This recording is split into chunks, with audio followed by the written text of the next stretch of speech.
నేను సవినయంగా చంద్రబాబు నాయుడు గారిని, తెలుగుదేశం పార్టీని, ప్రభుత్వాన్ని రిక్వెస్ట్ చేస్తున్నాను. ప్రజల్లో తీవ్రమైనటువంటి అనుమానాలు ఉన్నాయి. దానికి కారణం మీరే, ఎవరు కాదు. మీరే ఒక లెటర్ రాసి ఆహ్వానింపజేసుకొని మీరే వెళ్ళడం, మీరే మాట్లాడడం, మీరు మాట్లాడిన తర్వాత ఏమో వారు మాట్లాడక ముందే చాలా లీకులు ఇవ్వడం, ఇందాక నేను చెప్పినటువంటి అనేక అనుమానాలు తెలుగు రాష్ట్ర ప్రజల్లో, ముఖ్యంగా ఆంధ్రప్రదేశ్లో ప్రజల్లో తీవ్రమైన నష్టాన్ని చేసేటటువంటి డిమాండ్స్ వారు పెట్టారని, మీరు కొన్ని డిమాండ్స్ను అంగీకరించారనేటువంటి మాటలు పత్రికల్లో వస్తున్నాయి. దీనికి క్లారిఫికేషన్ ఇచ్చుకోవడం మీకు మంచిదని మనవి చేస్తున్నాం. మాకు కాదు, మీకు మంచిది. లేకపోతే మీరు నష్టం చేస్తున్నారు రాష్ట్రానికి అనేటువంటి భావన, రెండు కళ్ళు కాబట్టి రెండింటినీ సమానంగా చూసుకుంటున్నారు, అవసరమైతే మన రాష్ట్రంలో ఉన్న కొన్ని హక్కుల్ని వారి రాష్ట్రానికి ఇస్తారు అనేటువంటి భావన కలిగేటటువంటి అవకాశం ఉన్నది. కాబట్టి సత్వరమే మీరు సమాధానం చెప్పండి. మీరు సమాధానం చెప్పకపోతే ఎవరు అనుకోవాల్సింది వాళ్ళు అనుకుంటారు. అది తీవ్రంగా మీకే నష్టం ఈ ప్రభుత్వానికి జరుగుతుంది, రాష్ట్రానికి జరుగుతుందని కూడా ఈ సందర్భంగా నేను చెప్పదలుచుకున్నాను. కమిటీ వేశారు. అదేదో పూర్వం ఏదో సినిమా మన టీవీలో వచ్చేది ఋతురాగాలని సీరియల్, ఎన్ని సంవత్సరాలు నడిచిందో అన్ని సంవత్సరాలు నడిచింది. ఈ కమిటీలు కూడా అన్ని సంవత్సరాలు నడుస్తుంది. నేను ఒక మాట చెప్తా. ఆల్రెడీ జగన్మోహన్ రెడ్డి గారు మాట్లాడటం, కేంద్రంతో సిఎస్లతో మీటింగ్ వేయటం, బేడీతో ఒక కమిటీని వేయటం, కొంతవరకు ముందుకు వెళ్ళినాయి. మళ్ళీ వెనకొచ్చారు. మళ్ళీ రేవంత్ రెడ్డి, చంద్రబాబు నాయుడు గారు కూర్చొని మాట్లాడుకోవడం, ఏం జరిగిందో ఎవడో చెప్పకుండా పారిపోయి రావడం. This is not at all correct. ప్రజాస్వామ్యంలో ఇది కరెక్ట్ కాదు. ఒక ముఖ్యమంత్రిగా మీరు చేస్తున్నది కూడా కరెక్ట్ కాదు అనే విషయాన్ని దయచేసి అర్థం చేసుకోండి. నేను మనవి చేస్తున్నా, ఎమ్మటే క్లారిఫికేషన్ ఇవ్వడం మీకు మంచిది, ప్రజలకు మంచిది.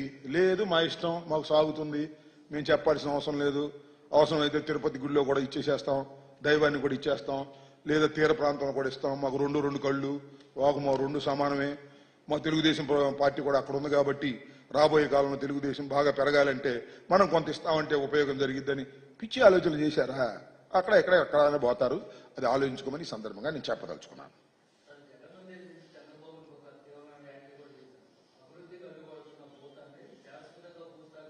ఇవాళ చంద్రబాబు నాయుడు గారు జగన్మోహన్ రెడ్డి గారి మీద అనేకమైన వ్యాఖ్యలు చేస్తున్నారు. నేను ఇంతకు ముందు కూడా చెప్పా, వ్యక్తిగత హననాన్ని చేసేటటువంటి ప్రయత్నం చేస్తున్నారు. అంటే కారణం ఏంటంటే జగన్మోహన్ రెడ్డి గారు మళ్ళా విజృంభిస్తారు, ఆయనకి ప్రజాదరణ బాగుంది అనేటువంటి ఒక భయంతో చేస్తున్నటువంటి ఈ ఆరోపణలు తప్ప దానిలో నిజాలు లేవు.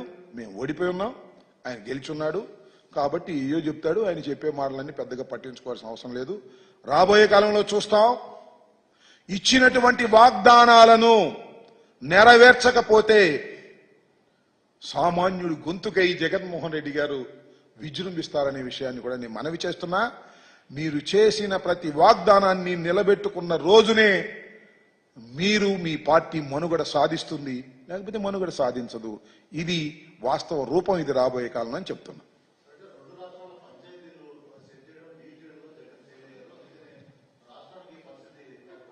రెండు రాష్ట్రాల పంచాయతీనా? ఏం పంచాయతీ ఉంది? చాలా పంచాయతీలు ఉన్నాయి. డీల్ చేయటంలో అట్ట అనుకుంటే ఇంకోటి కూడా అనుకోవచ్చు కదా. చంద్రబాబు నాయుడు గారు 5 సంవత్సరాల్లో డీల్ చేయడంలో ఫెయిల్ అయితేనే కదా మళ్ళీ జగన్మోహన్ రెడ్డి గారి దగ్గరికి వచ్చింది. సో ఇది ఏం జరిగిద్దంటే, నేను ఒకటి చాలా స్పష్టంగా చెప్పదలుచుకున్నా.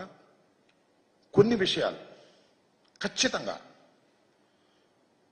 చాలా సీనియర్ అడ్మినిస్ట్రేటర్, చాలా అనుభవం ఉన్న వ్యక్తి, కేంద్రంలో చక్రం తిప్పినటువంటి వ్యక్తి, భారతదేశంలోని సీనియర్ పొలిటీషియన్ అయినటువంటి నారా చంద్రబాబు నాయుడు గారు, ఇవన్నీ ఆయన చెప్పుకుని నేనేం చెప్పేవి కాదు, అట్టర్ ఫెయిల్యూర్ వలన ఈ సమస్య వచ్చిందని మనవి చేస్తున్నాం.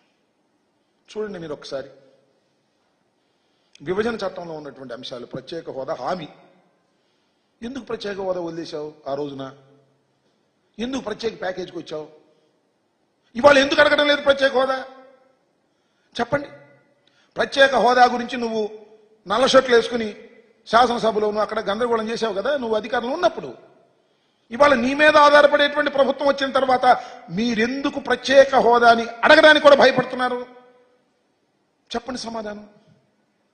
నేను మనవి చేస్తున్నా, 5 సంవత్సరాలు నువ్వు ముఖ్యమంత్రిగా మీరు ఎన్నుకోబడ్డారు రాష్ట్ర ప్రజల ద్వారా. శభాష్, మాకు 67 వచ్చాయి, మీరు అధికారంలోకి వచ్చారు. బహుశా అప్పుడు విభజించబడినటువంటి రాష్ట్రానికి అన్యాయం జరిగింది కాబట్టి, అన్యాయం జరిగిన రాష్ట్రానికి అనుభవజ్ఞుడైనటువంటి చంద్రబాబు నాయుడు గారు వస్తే బాగుంటుందని వేశారు. ఎందుకు వేశారో ఓట్లు వేశారు, మీరు అధికారంలోకి వచ్చారు. అనుభవజ్ఞులు 5 సంవత్సరాలు ఏం చేశారబ్బా? 5 సంవత్సరాలు మీరు చేసింది ఏంటి? కేసులో ఇరుక్కోకుండా తప్పుకోవడం కోసం ఆంధ్ర రాష్ట్రాన్ని పణంగా పెట్టారే. 9-10 షెడ్యూల్లో ఉన్నటువంటి ఆస్తుల పంపకం జరగకోకుండానే, ఇక్కడ శాసనసభను ఏర్పాటు చేసుకోకుండానే, ఇక్కడ ఆల్టర్నేటివ్ ఇన్ఫ్రాస్ట్రక్చర్ రాకముందే 10 సంవత్సరాలు అవకాశం ఉన్నా కూడా పారిపోయి వచ్చారు అంటే భయపడి కాదని అడుగుతా ఉన్నా, చెప్పమని అడుగుతా ఉన్నా. చంద్రబాబు నాయుడు గారు ఇన్ని ద్రోహాలు చేసి, సరే వాళ్ళు చెప్తున్నాడు ఆయన గెలిచాడు కాబట్టి రకరాలు, ఎన్నో ద్రోహాలు విడిపోయిన రాష్ట్రానికి చేసినటువంటి వ్యక్తి నారా చంద్రబాబు నాయుడు గారు. అనాలంటే ఆయనకి పెద్ద కంఠం, 5-6 ఛానల్స్ అన్నీ చూపిస్తాయి. జగన్మోహన్ రెడ్డి గారు దుర్మార్గుడు, జగన్మోహన్ రెడ్డి గారు దెయ్యం, ఇలాంటి పిచ్చి మాటలన్నీ మాట్లాడే కార్యక్రమం చేస్తున్నాడు తప్ప, మీరు ఆంధ్ర రాష్ట్రానికి ద్రోహం చేసింది, విడిపోయినటువంటి రాష్ట్రానికి 2 సార్లు ద్రోహం చేస్తున్నారు. ఇవాళ కూడా మీకు ద్రోహం అయింది. ఈ మీటింగే పెద్ద ద్రోహం. ఈ మీటింగ్ వల్ల కొత్త డిమాండ్స్ వచ్చాయి. వాళ్ళకి కొత్త డిమాండ్స్ పెడుతున్నారే, తిరుమల తిరుపతి దేవస్థానంలో వాటా కావాలని, అలాగే పోర్ట్స్లో వాటా కావాలని, ఎప్పుడో విభజన చట్టం ప్రకారం వచ్చేసినటువంటి 7 గ్రామాలు వెనక్కి రావాలని, 7 మండలాలు వెనక్కి రావాలని కొత్త డిమాండ్స్కి ఆస్కారం ఇచ్చారా మీరు? ఏమిటిది? What is this? ఏం చేస్తున్నారు మీరు? ఈ రాష్ట్రానికి న్యాయం చేస్తున్నారా, అన్యాయం చేస్తున్నారా? సో ఎన్నైనా జగన్మోహన్ రెడ్డి గారిని అనేటువంటి కార్యక్రమంలో చంద్రబాబు నాయుడు గారు ఉన్నాడు. చంద్రబాబు నాయుడు గారి ద్రోహం వల్లనే ఈ రాష్ట్రానికి విభజన చట్టం ప్రకారం రావాల్సినటువంటి రాయితీలు రాకోకుండా పోయాయనే విషయాన్ని దయచేసి గమనించాలని కూడా మనం చేస్తున్నాం.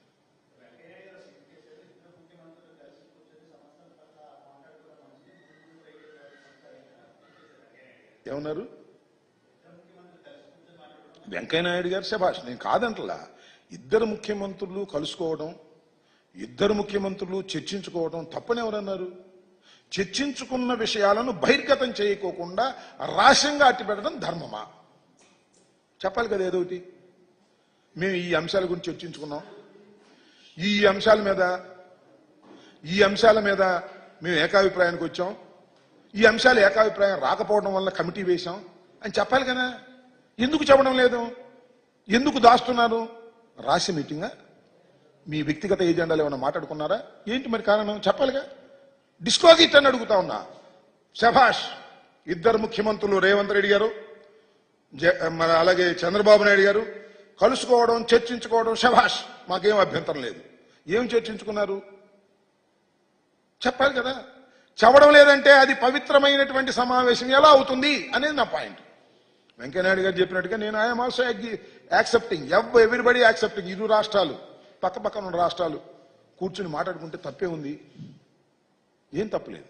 ముఖ్యమంత్రుల హోదాలో మాట్లాడుకోవాలి, సమస్యలు పరిష్కరించుకోవాలి, తప్పలేదు. కానీ మళ్ళీ వెనక్కి వచ్చేసారే, మళ్ళీ చర్చలు మొదలుకొచ్చినాయే. కొన్ని కోర్టుల్లో ఉన్నాయి అంశాలు, కొన్ని షీలాబేడి కమిటీ వేశారే, ఇంత పురోగతి సాధించామే. మీకు ఇంకో విషయం చెప్తున్నా, పోలవరం విషయంలో ఛత్తీస్గఢ్ అలాగే ఒరిస్సాకి ఉన్నటువంటి ఇష్యూస్ని వీఆర్ సెటిలింగ్ అవుట్. నేను ఇంకోటి కూడా మనం చేస్తున్నా, ఈవెన్ సిడబ్ల్యూసి కోర్టులో, సెంట్రల్ వాటర్ కమిషన్ కోర్టులో అఫిడవిట్ ఇచ్చింది. ఏమని? పోలవరం వల్ల ఒరిస్సాకి ఛత్తీస్గఢ్కి ముప్పు రాదు అని క్లియర్గా ఇచ్చేశారు. అట్ ది సేమ్ టైం ఇంకోటి కూడా అడుగుతా ఉన్నా, మీకు గుర్తుందా లేదా? తెలంగాణ మంత్రులు మాట్లాడారు ఇంతకు ముందు, పోలవరం 51.72 లెవెల్కి పెరిగితే భద్రాచలం మునిగిపోద్ది అన్నారు, విచ్ ఈజ్ నాట్ కరెక్ట్. దాని గురించి ఏమైనా చర్చించారా మీరు?